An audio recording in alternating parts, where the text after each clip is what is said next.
وآله وأصحابه كرام الفاتحة. أعوذ بالله من الشيطان الرجيم.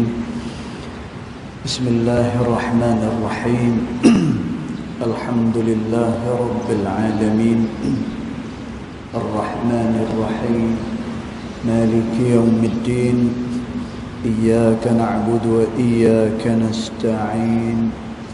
اهدنا الصراط المستقيم صراط الذين أنعمت عليهم غير المغضوب عليهم ولا الضالين آمين. السلام عليكم ورحمة الله وبركاته. الحمد لله والصلاة والسلام على رسول الله سيدنا محمد بن عبد الله وعلى آله وصحبه ومن والاه. أشهد ونشهد أن لا إله إلا الله وأشهد أن محمدا عبده ورسوله. اللهم فصل وسلم على سيدنا محمد عبدك ورسولك النبي الأمي وعلى آله وصحبه وبارك وسلم. ثم أقول رب اشرح لي صدري ويسر لي أمري واحلل عقدة من لساني يفقه قولي يفقه قولي يفقه قولي. أما بعد، قال الله سبحانه وتعالى في تنزيله: لقد كان لكم في رسول الله أسوة حسنة. صدق الله العظيم. ربي أدخلني مدخل صدق وأخرجني مخرج صدق واجعل لي من لدنك سلطانا نصيرا. إلهي أنت مقصودي ورضاك مطلوبي فاعطني محبتك ومغفرتك يا أرحم الراحمين.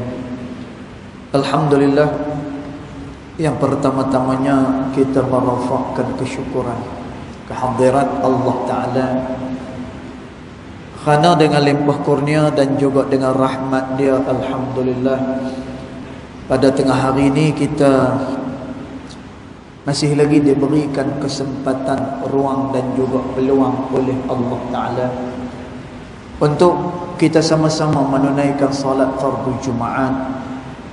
Mudah-mudahan salat kita, zikir kita, doa-doa kita, ianya akan diperkenan pada sisi Allah Subhanahu wa Ta'ala. Allahumma amin.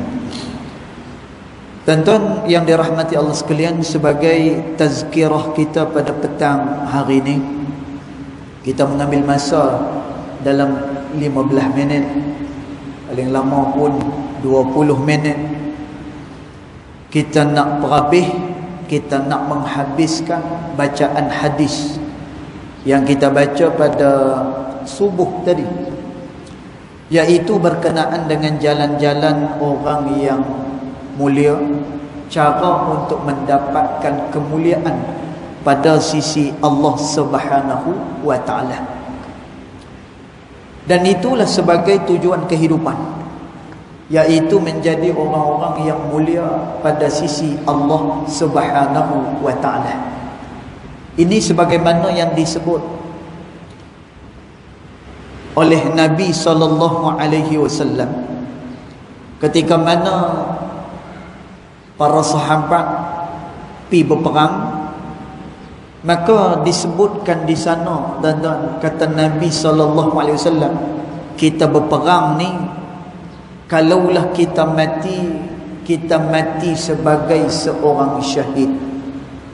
Kalau mati adalah sebagai seorang syahid pada jalan Allah Ta'ala ini. Dan kalaulah dalam peperangan ini kita masih lagi dibenarkan hidup oleh Allah Ta'ala, maka kehidupan kita adalah menjadi orang-orang yang mulia, kata Nabi. Dan kalau mati kita nak kalau boleh mati itu adalah yang disaksikan oleh Allah Ta'ala. Kalau seandainya kita hidup lagi, ada lagi umur, dan kita nak menjadi orang yang mulia pada sisi Allah Subhanahu wa Ta'ala, itu sebagai tujuan daripada kehidupan ni. Maka dalam hadis ni Nabi SAW dia beritahu apa yang Allah Ta'ala khabarkan kepada Nabi berkenaan dengan jalan-jalan untuk menjadi satu orang yang mulia di sisi Allah Ta'ala. Maka dia sebut dekat sini, dia kata an Abi Hurairah radhiyallahu anhu qala, daripada Abu Hurairah radhiyallahu anhu dia telah berkata, qala Rasulullah sallallahu alaihi wasallam, maka Rasulullah sallallahu alaihi wasallam dia telah berkata. Maka Nabi sebut, dan apa dia pesan Allah Ta'ala kepada Nabi? Inna Allah Ta'ala qala, sesungguhnya Allah Ta'ala dia telah berkata. Dan ni adalah jalan untuk mendapat kemuliaan di sisi Allah Ta'ala. Nabi sebut, Allah Ta'ala sebut, man ada li waliyan faqad adantuhu bil harbi. Siapa-siapa yang bermusuhan dengan wali-wali aku, kata Allah Ta'ala. Dan kita dah sebut dah bagi tadi, wali Allah Ta'ala adalah orang-orang saleh yang benar-benar mendekatkan diri kepada Allah Ta'ala, kemudian dia menjauhkan diri dia daripada segala yang dilarang oleh Allah Subhanahu wa Ta'ala. Dan tuan, ni adalah wali Allah Subhanahu wa Ta'ala. Maknanya apa? Perkara yang selain daripada tu dia tak termasuk, iaitulah berlaku perkara-perkara yang luar biasa kepada dia. Dan tuan, yang walaupun para wali itu mereka diberikan karamat, mereka diberikan perkara-perkara yang mencari akal, yang mencari adat, tapi yang tu dia tak termasuk di dalam kategori orang yang dikira dia sebagai wali Allah Subhanahu wa Ta'ala, mengikut definisi dan juga pentakrifan yang dibuat oleh Al-Imam Asy-Syafi'i rahimahullahu ta'ala. Dan jadi wali ini adalah orang saleh yang benar-benar mendekatkan diri kepada Allah, kemudian dia menjauhkan diri dari segala yang dilarang oleh Allah Ta'ala. Jadi Allah Ta'ala kata, siapa-siapa dia yang tak suka dengan wali-wali Allah Ta'ala, yakni dia tak suka dengan orang-orang yang baik. Dan jaga-jaga benda ni. Ada orang dia benci kepada orang baik, ada orang dia tak suka dengan kebaikan yang dibawa. Dan hati-hati benda ni. Kerana apa? Kerana Allah Ta'ala kata, kalau adalah macam tu, adzantuhu bil harbi, maka aku isytihar perang atas diri dia. Dan bagaimana Allah Subhanahu wa Ta'ala berperang dengan hamba dia? Kita dah sebut pagi tadi, Allah Ta'ala berlepas diri daripada diri dia. Dan bila Allah dah berlepas diri, pandai-pandai cari sendiri. Cari sendiri rezeki, kamu cari sendiri kebaikan, kamu cari sendiri. Allah Subhanahu wa Ta'ala berlepas diri daripada orang-orang yang dia perangi, kata Allah Subhanahu wa Ta'ala. Dan perkataan Allah Ta'ala ni, Allah nak habaq begitu punya mulia orang-orang yang dekat dengan Allah Ta'ala. Demikian kedudukan yang Allah Ta'ala beri kepada orang-orang yang dekat dengan dia. Dan maknanya apa?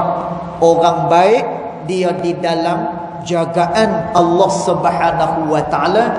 Dan orang yang baik mereka adalah ahlillah, mereka adalah ahli-ahli Allah Subhanahu wa Ta'ala. Dan jangan pelik kalau kita sebut ahli-ahli Allah Ta'ala, kerana perkataan yang sama juga disebut oleh Al-Imam Al-Laqani rahimahullahu ta'ala di dalam kitab dia Jauharatut Tauhid. Dan siapa dia ahlillah ini? Siapa dia orang-orang Allah Ta'ala ini? Dan orang-orang Allah Ta'ala adalah orang saleh, adalah orang yang baik, orang yang taat, orang yang jauhkan diri daripada segala yang diharamkan oleh Allah Ta'ala. Dan tuan, kita benci dengan golongan ni, kita bermusuhan dengan golongan ni, tak suka dengan kebaikan dia. Dan hati-hati, Allah Ta'ala kata, adzantuhu bil harbi, aku mengisytiharkan perang ke atas mereka, kata Allah Ta'ala. Baik.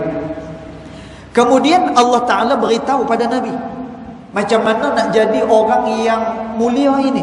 Dan tuan, Al-Imam An-Nawawi rahimahullahu ta'ala ketika mana mensyarahkan hadis ni, Imam Nawawi kata jalan untuk menjadi orang yang mulia di sisi Allah terbuka dengan luas. Dan tuan, dia terbuka. Dan tuan, jadi tidak ada istilah, dia tidak ada istilah apa ni, ilmu ni aku je yang boleh belajar, kemudian hang belum sampai dia punya kedudukan dia. Dan tuan, yang ni tak ada. Imam Nawawi rahimahullahu ta'ala kata jalan-jalan untuk menjadi orang-orang yang mulia pada sisi Allah, jalannya terbuka luas. Dan buktinya pada hadis ni Allah Subhanahu wa ta'ala beritahu macam mana nak dapat kemuliaan pada sisi Allah Ta'ala ini. Dan tuan, Allah Ta'ala beritahu pada Nabi, wa ma taqarraba ilayya 'abdi bi syai'in ahabba ilayya mimma aftaradtu alaih. Tidaklah seseorang hamba itu lebih aku sukai dia dekatkan dirinya kepada aku dengan apa yang aku fardukan kepada dia. Dan tuan, jadi jalan yang pertama nak dekat dengan Allah, nak jadi orang yang mulia di sisi Allah Ta'ala, melaksanakan apa yang difardukan oleh Allah Ta'ala. Dan tuan, sebab itu benda fardu yang kita buat tak kecil. Dan tuan, benda fardu yang kita duk buat ni dia bukannya benda ringan. Saya sebut benda ni, tuan-tuan, kerana ada sebahagian daripada orang dia syok, dia seronok bila mana dia melihat pahala yang diberikan oleh Allah Ta'ala pada perkara-perkara sunat itu nampak macam besar. Dan sebagai contoh, tadi kita buat solat sunat duha. Orang jarang nak tinggal solat sunat duha ni. Pasal apa?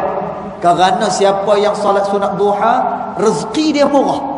Kemudian orang yang solat sunat duha ini, dia terhindar daripada kefakiran. Dan tuan, maka dia akan jadikan ini satu amalan dalam kehidupan dia. Dan tuan, tapi dia terlupa perkara yang diwajibkan oleh Allah Subhanahu wa ta'ala itu, dia punya kedudukannya adalah jauh lebih besar daripada perkara yang disunatkan oleh syarak kita. Dan tuan, sebab itu satu hari ada satu orang sahabat, dia pergi jumpa dengan Nabi sallallahu alaihi wasallam. Dia minta nasihat dengan Nabi, ya Rasulullah, dullani ayyu amalin udkhilanil jannah. Tunjukkan kepada saya apa dia amalan yang bila saya buat memasukkan saya ke dalam syurga Allah Subhanahu wa ta'ala. Dan Nabi sebut syahadati alla ilaha illallah wa anna Muhammadar Rasulullah, kemudian iqamatis salat wa ita'iz zakah wa saumu Ramadan wa tahajjul bait, kata Nabi. Dan Nabi sebut apa? Nabi sebut 5 rukun Islam. Pertama syahadah, yang keduanya adalah mendirikan sembahyang, kemudian mengeluarkan zakat, kemudian puasa di bulan Ramadan, kemudian hendaklah dia naik haji, kata Nabi. Dan sahabat ni bila dia dengar macam tu, maka dia kata kepada Nabi SAW, ya Rasulullah, apa yang kau sebut ni aku tidak akan tambah sedikit dan aku tidak akan kurangkan sedikit. Dan maknanya dia nak konsisten dengan perkara yang diwajibkan oleh Allah Ta'ala. Dan maka lelaki ni pun berlalu pi. Maka Nabi kata kepada sahabat-sahabat yang lain, kalau kamu nak tengok salah seorang pemuda daripada penghuni syurga Allah Ta'ala, maka lihat kepada lelaki tersebut. Dan yang tanya dengan Nabi sallallahu alaihi wasallam. Dan nak tunjuk kata perkara yang fardu ni dia punya nilaian dia begitu sah pada sisi Allah Ta'ala. Kemudian Allah Ta'ala habaq lagi, wa ma yazalu 'abdi yataqarrabu ilayya bin nawafili hatta uhibbuhu, dan senantiasa hamba aku itu dia mendekatkan lagi dirinya kepada aku dengan perkara-perkara sunat. Nampak? Perkara sunat Allah Subhanahu wa taala kemudiankan dia. Ini memberi isyarat kepada kita, maknanya perkara fardu hendaklah diberikan keutamaan, kemudian kita tambah dengan perkara-perkara yang disunatkan oleh Allah Subhanahu wa taala. Dan jadi kita dah dapat dah jalan dia. Jalan dia apa? Dua. Satu, mengerjakan segala yang difardukan oleh Allah Ta'ala. Kemudian dia tambah dengan amalan-amalan sunat, sehingga Allah Ta'ala kata aku kasih kepada dia. Dan maka Allah Ta'ala kata fa idza ahbabtuhu, bila mana aku kasih dekat dia. Nampak? Tuan-tuan, mula-mula hadis ni ada 3 peringkat. Tuan-tuan, peringkat pertama, Allah Ta'ala nak habaq orang yang jadi wali Allah Ta'ala itu mulia. Orang yang jadi orang baik itu mulia di sisi Allah Ta'ala. Kedua, Allah Ta'ala habaq nak jadi orang mulia, buat benda fardu tambah dengan benda yang sunat. Dan ketiga, kelebihan. Kelebihan jadi orang yang baik. Allah Ta'ala kata fa idza ahbabtuhu, bila aku kasih kepada hamba-hamba aku. Allahu Akbar.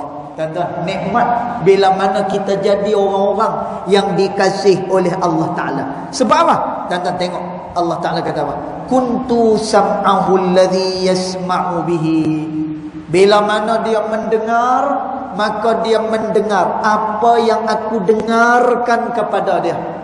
Tuan-tuan, maknanya orang yang dikasih oleh Allah Ta'ala, telinga dia akan dijaga oleh Allah Ta'ala.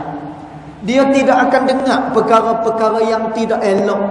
Tuan-tuan, dengar perkara tak elok ni, dia akan masuk ke dalam hati. Tuan-tuan, jaga-jaga. Benda yang kita sebut, benda yang kita tengok, benda yang kita dengar, yang menjadi kebiasaan kita, dia akan jatuh ke mana? Tuan-tuan, dia akan jatuh ke dalam hati manusia.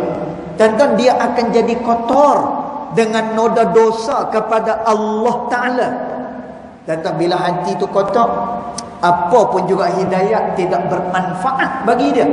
Tuan-tuan, maka orang yang dikasih oleh Allah Ta'ala, bila dia mendengar apa yang didengarkan oleh Allah Ta'ala kepada dia, dan dia suka dengar perkara-perkara kebaikan.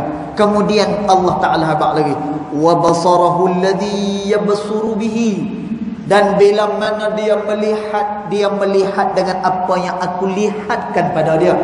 Dan tuan, mata dia jauh daripada perkara yang diharamkan oleh Allah Ta'ala. Mata dia terlindung daripada perkara-perkara yang dilarang oleh Allah Ta'ala. Wa yadahu allati yabtishu biha, dan tangan dia bergerak adalah mengikut gerak yang digerakkan oleh Allah Ta'ala.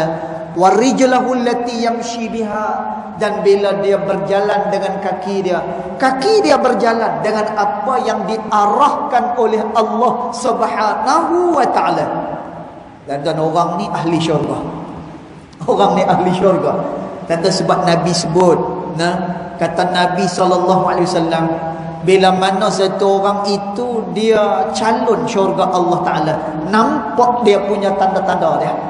Dan apa tanda orang ni ahli syurga Allah Ta'ala? Yusira lahu amalun ahlil jannah, dia akan dipermudahkan oleh Allah Ta'ala untuk melakukan amalan-amalan ahli syurga Allah Ta'ala. Dan ahli syurga Allah ni, dada dia lapang, kemudian dia taat, dan dia tak melakukan perkara yang dilarang oleh Allah. Kalau dia buat sekalipun, dia taubat dengan segera dengan Allah Subhanahu wa Ta'ala. Dan maka orang ni adalah ahli syurga Allah Ta'ala. Terakhir, Allah Ta'ala kata, wa in sa'alani. Nampak? Bila dia dah taat dengan Allah, bila dia dah jadi ahlillah, tuan-tuan, dia dah jadi orang yang muqarrab, orang yang dekat dengan Allah Ta'ala.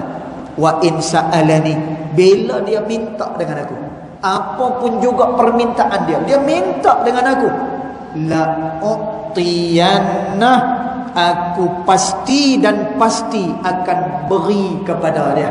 Aku kabulkan semua permintaan dia, kata Allah Ta'ala. Dan bila baca hadis ni, saya teringat dululah, saya pun tak dan saya baca aja. Apa ni, ada satu orang ulama di Indonesia, dia ni tuan-tuan, Masya Allah, bila dia berdoa, dan ramai orang yang datang kepada dia minta dia doakan. Tuan-tuan, doa dia ni, kalau dia berdoa, orang akan kata benda yang dia doa tu jadi. Tuan-tuan, benda yang dia doa tu kabul, cepat kabul. Tuan-tuan, lalu orang tanya dengan dia, macam mana doa Pak Habib boleh cepat dimakbulkan oleh Allah Subhanahu wa Ta'ala. Tuan-tuan, nama ulama ni Habib Muhsin Tanggul, rahimahullahu ta'ala. Dan jadi doa dia cepat dikabulkan. Maka orang tanya dengan dia, macam mana doa cepat dikabulkan oleh Allah Ta'ala? Tuan-tuan, apa dia punya jawapan dia? Jawapan dia, kalau nak doa dikabulkan oleh Allah, buat dua perkara. Tuan-tuan, apa dia dua perkara ni? Taat dengan Allah. Dan yang keduanya, menjauhkan diri daripada segala yang dilarang oleh Allah Ta'ala. Dan kita buat yang ni, dan kita ada riang nak dekat dengan Allah Ta'ala. Allah Ta'ala beri segala permintaan dia. Kemudian Allah Ta'ala kata akhir pada hadis ni, wala inista'azani, bila mana dia minta perlindungan dengan aku, la'u'idhanna, aku akan lindung dia, kata Allah Subhanahu wa Ta'ala. Dan maknanya apa? Orang yang mendapat kecintaan Allah Subhanahu wa Ta'ala, dia dapat semua sekali. Dan ni yang Nabi sebut. Kata Nabi SAW, kalau kamu mengutamakan kehidupan akhirat, maka nescaya dunia akan diberikan oleh Allah Subhanahu wa Ta'ala kepada kamu. Dan jadi hadis ni penting buat kita, terutamanya kita berada pada akhir zaman ni. Kita lah ni macam-macam ujian dekat depan kita yang berat-berat. Dan berat tak berat ujian ni, kita tengok di dada-dada akhbar, anak pada hari ni dah bunuh mak ayah, suami dah bunuh dah isteri dia.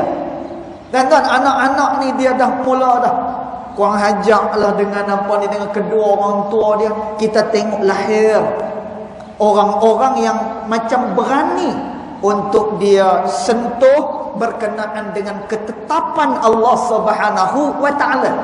Dan semua perkara-perkara ni pasal apa berlaku? Jiwa kacau. Dan jiwa kacau, dia tidak ada ketenangan dalam diri dia. Dan bila fitrah itu terganggu, maka kehidupan juga terganggu. Maka hadis ni dia bagi kita petunjuk macam mana untuk kita sukses dalam kehidupan ni. Tak ada lain dah, dan melainkan kita mendekatkan diri kepada Allah Subhanahu wa Ta'ala. Jadi cukup dulu setakat tu. Mudah-mudahan memberikan manfaat. Mudah-mudahan kita semua tergolong dalam golongan orang-orang yang dirahmati oleh Allah Subhanahu wa Ta'ala. Yang baik datang daripada Allah Subhanahu wa Ta'ala, yang tidak baik datang daripada kejahilan diri saya sendiri. Walaupun hakikat kedua-duanya datang daripada Allah Subhanahu wa Ta'ala.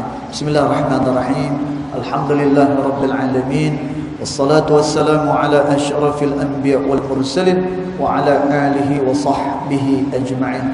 Allahumma ighfir lana ma akhta'na wa ma ta'ammudana wa ma asrarna wa ma a'lanna wa ma anta a'lamu bihi minna, antal muqaddim wa antal muakhir.